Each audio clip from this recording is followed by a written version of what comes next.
Leather. I've spent my whole life on a farm. My father was an alcoholic, but his hands were golden.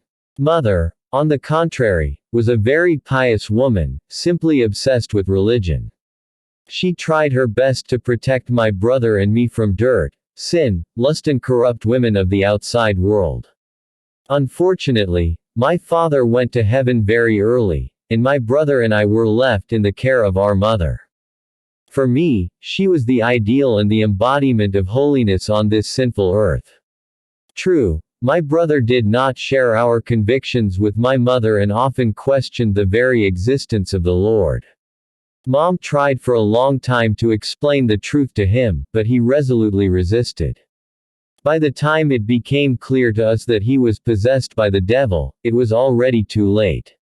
The devil that was sitting inside my dear brother was very strong by that time.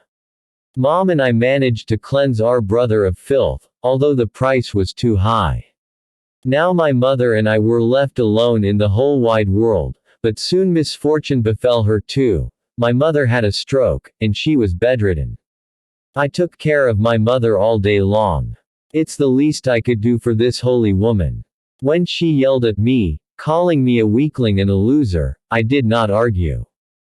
If my mother says so, then it is true, and I am not diligent enough in my efforts to look after her. After that, I tried to make even more efforts and did not leave my mother alone for a minute. When I was 39, my mother left me and went to heaven. After the death of my mother, I was distraught with grief and did not know how to live without her. Who can now protect me from the dirt of this world? Continuing to lead a reclusive life on my farm and engage in agriculture, I went out to the city very rarely and only when absolutely necessary. One day I came across a book about the Nazis and their experiments on people.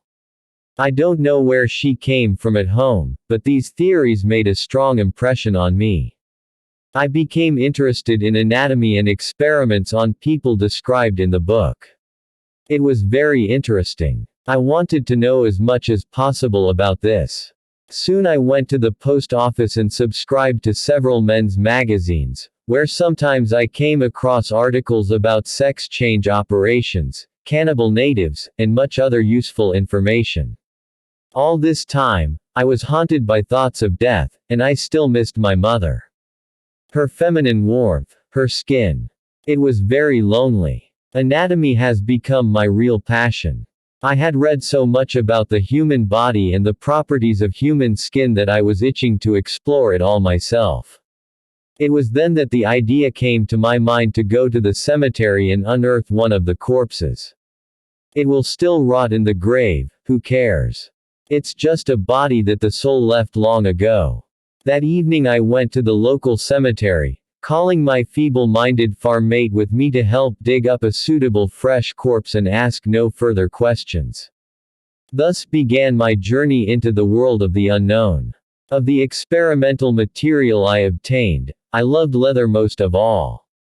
She reminded me of my mother. Just as soft and velvety. All the time I wanted to stroke her, cuddle her, be in her. So I came up with the idea to make myself clothes from the skin of my test subjects. In this attire, I felt closer to my mother, who I now associated with death and the pain of loss. It's been 12 years. My little hobby has grown into a real passion, and I managed to succeed in leather dressing. Products made from leather obtained from the cemetery turned out to be very rough. I began to need more fresh material. And the opportunity soon presented itself. A dim-witted neighbor farmer who was helping me dig up the stuff came to see me while I was darning my next leather robe. The spectacle made an indelible impression on him. He was horrified and began to shout that I was crazy. This pissed me off, and I attacked my neighbor with my fists. He became my first victim. The fresh material was incomparable with what was obtained from the cemetery. It was completely different. My second victim was the owner of a diner near the farm. She was very fat, which meant that I would now have a lot of material. I was truly happy. I didn't have her, it's a pity, because she was a sinner. All women are dirty. That's what Mom said. In the city, I was considered a harmless eccentric who could not stand even the sight of blood, because I had never participated in the traditional deer hunt. I really felt sorry for defenseless animals, because they are innocent and pure. I didn't plan to kill the owner of the tech shop, but when I saw her skin up close, she was exactly like her mother. It was my only chance to get closer to my mother again, and I couldn't resist. At that moment, I could not think of anything else and did not notice how a receipt with my name fell out of the back pocket of my trousers, which was then found by the son of the owner of the shop. This led the police to me that evening. When they entered my house and saw the heads of dead people hung in the living room with them, I was not so lonely in the big house. Everything immediately became clear to the police. Half an hour later, a dozen policemen were combing my apartment. They found soup pots made of human skulls, chairs upholstered in human skin, lampshades made of flesh and exuding a terrible putrid smell. Most of all, my guests were struck by the faces of 9 women, carefully crafted and made in the form of stuffed animals hanging on one of the walls. They tied me up and took me to the station. Later, a psychiatric examination declared me insane, and the court ordered me to compulsory treatment.